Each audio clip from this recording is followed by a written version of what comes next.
Hey guys, how the hell are you? Welcome. It is time for a new unbiased gear review, and this time we are taking a look at the newly released MLC S093 Silenoz Signature Ampsim by Bogren Digital. So newly released, this new Silenoz Signature Ampsim is available in several different formats. VST3, AU, AAX, standalone option. You can obviously run it on Mac, as that's what I'm doing right now, but you also can run it on Windows 10 or higher. I'm not going to go in depth on all the various system requirements for that. Go to Bogren Digital's website. Better yet, click the link in the description below. Set up a free account on there. You can get registered for a free trial of their various amp sims. But I promise you, you're going to want to purchase this one. I've had so much fun with it, and I have found it so useful and pretty much mix ready to where, like, I don't need to fuss with it at all. And you're going to see that later when we do the actual test of this thing in a mix. I'm using no post EQ, compression, or anything.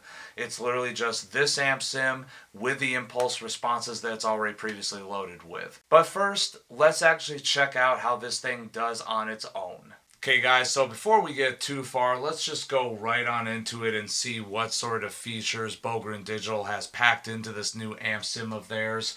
First of all, a very familiar interface. You've seen this in a lot of different amp sims, so it's not gonna totally throw you for a loop when you get in here. It does have a very, very visually appealing look based on the actual amp itself that it is modeled off of. So you do have some typical features up here. You've got the input amount, you've got the output amount. You've got several different screens here. Of course, the pedals that are situated in front of the head itself. You've got the cabinet, which you can turn on and off. You can also adjust the phase. What's also cool too, and what I've been finding has been extremely useful since I have one of the Bogren Digital impulse response packs, is this load IR feature. So if you really want to play around and see just how awesome the variety of tones are at your fingertips here, that's how to do it. Get yourself an impulse response pack from Bogren Digital and also start playing around with that too. Graphic equalizer right here so that you can fine tune the tone within the plugin itself. And finally, you've also got a few other pedals here that I guess would be in the loop of the normal amp. We've got the reverb, we've got the delay. The delay has got a tap tempo, which I think is pretty cool. You've also got an onboard tuner, by the way, which you can't really see. It's a little off screen right now. The head itself, you've got 3 different modes. Let's just start off with the clean tone. Yes, it does have a clean channel. Default setting, it's not super clean, so let's bring down that gain a little bit.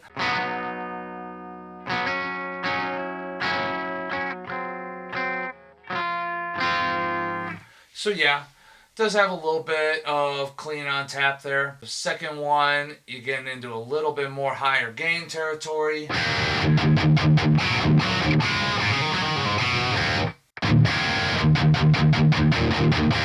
And right away from the default settings, it's already sounding good. Which, by the way, I don't know why they call this the default settings. You can clearly see there's a little bit of tweakage on there already. They've got a separate setting that's called Reset Everything, where it just puts everything straight up, which, to me, that should be the default setting. That's the only real gripe I've even got with this plugin is, really, there's a default and there's a reset. That's funny. Moving on to the third channel.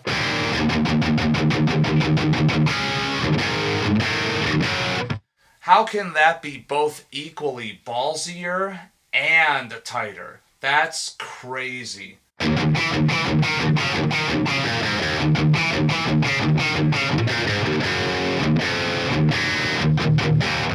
Lots of attack, lots of brightness, and I haven't even begun to actually flip some knobs, figure anything out. Speaking of the knobs, let's go over the stuff that's on the front of the amp head. We do have a switch that goes between 6L6 and KT88 power amp tubes. This is the 6L6 with just the normal settings.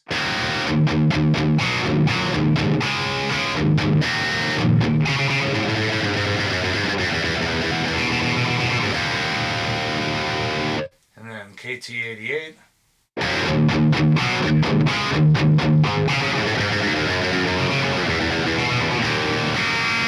So a little bit different character, not too much, but there is a difference, and I think that's kind of accurately captured there. But let's play around a little bit. Let's see how responsive this can get. Let's just fuss with this a little bit. Let's bring this up. Let's bring this up. Gate's fine. Let's bring this down, up a little, up a little. Cool.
So yeah, you get a little bit of tweakability there. I think just the character of the amp itself is that it's very, very bright.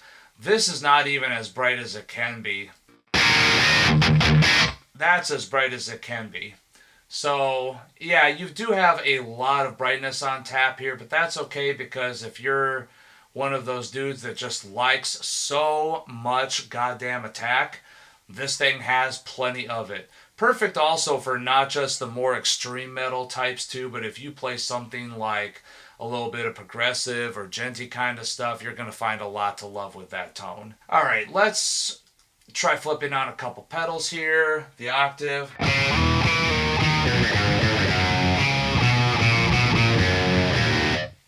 Pretty cool. Let's go to now the brown sugar, which what I was reading is that this is sort of based off of a Class A preamp. It's got a few different modes on here. Level, tone, distortion. Let's go to the clean channel so you can really hear what that does.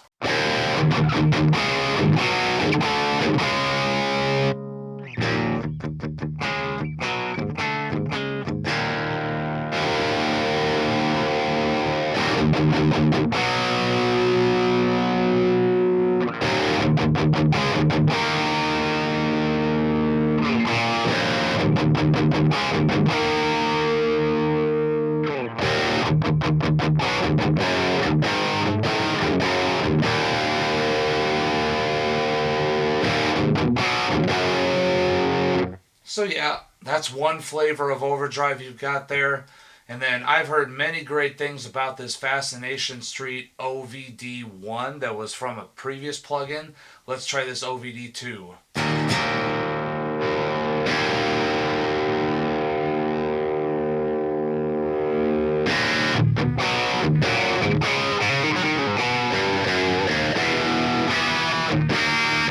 That's pretty cool. Very Tube Screamer-esque. Nice little sweet spot there for that. Alright, let's bring the heavy gain back on again. Let's see what that does to it.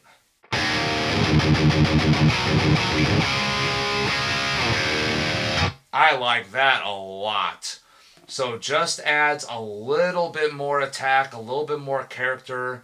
That does the damn thing right there. I'm digging that a lot. It also does come with two cabs loaded in previously, the modern cab and the vintage cab. Same 5 mics on each.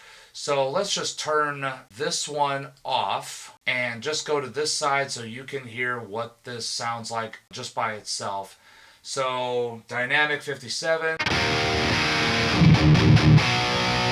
dead on.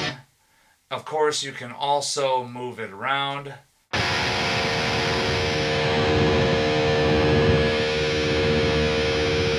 And you can adjust the angle too.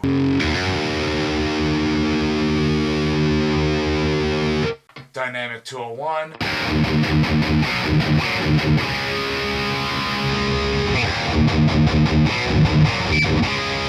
Ribbon 121, now ribbon 160.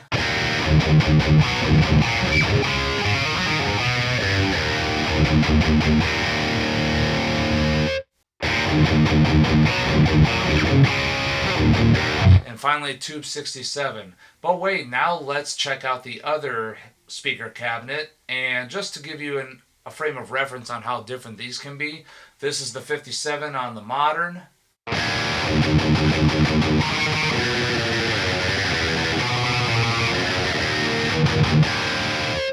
And now 57 on the vintage.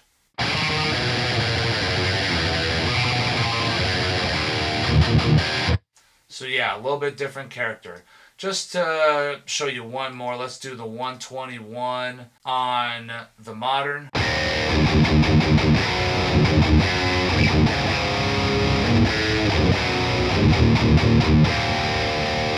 And now the 121 on the vintage.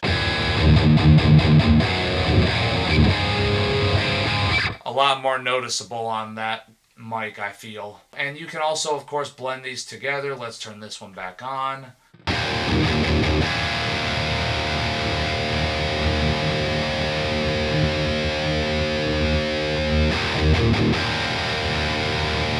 You can also adjust how much of each speaker is in there. So I want a little bit more brightness. Let's do 60/40.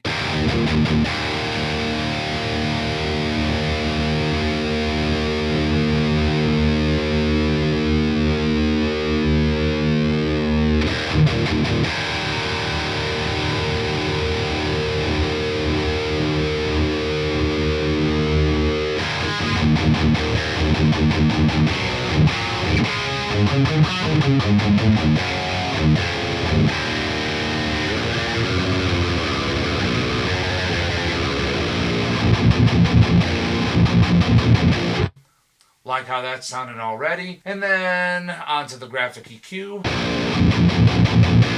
I do hear a little bit of 250 in there that I'm not digging. Let's just bring that down a touch.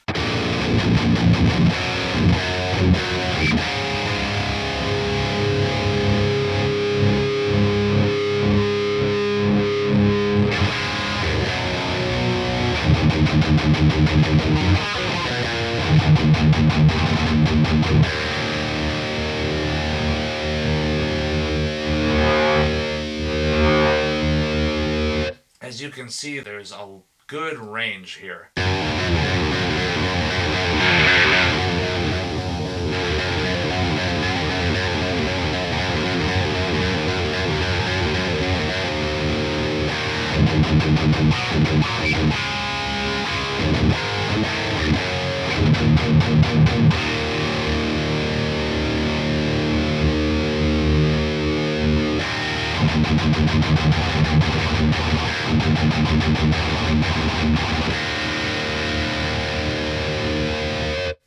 And we're on the last little screen right here.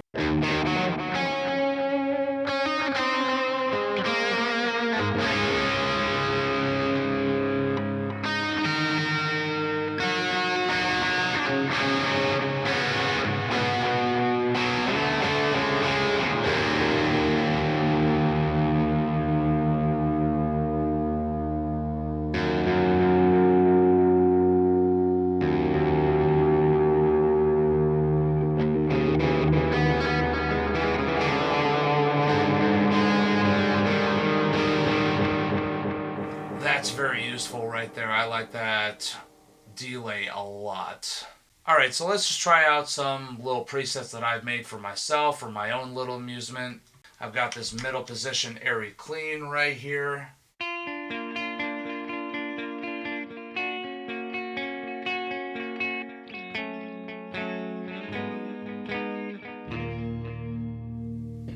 And then let's kick it up a notch. We've got blackened metal.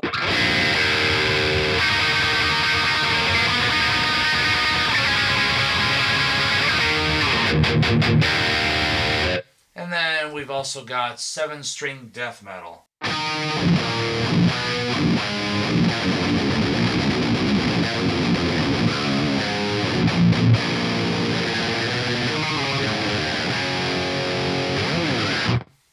And both of those last two presets you are now going to hear utilized in a mix where I'm going to play it alongside some drums and I'm going to lay down a bass track and you can hear how this sounds in the mix. No post EQ. I'm not using any outside IRs. I'm just going to use strictly the impulses that are already loaded on this plugin.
So overall, my final thought, I love this new Ampsim. This was kind of my introduction to Bogren Digital. Bogren reached out. They asked if I would want to test something new that they've got coming out, and I said yes, absolutely.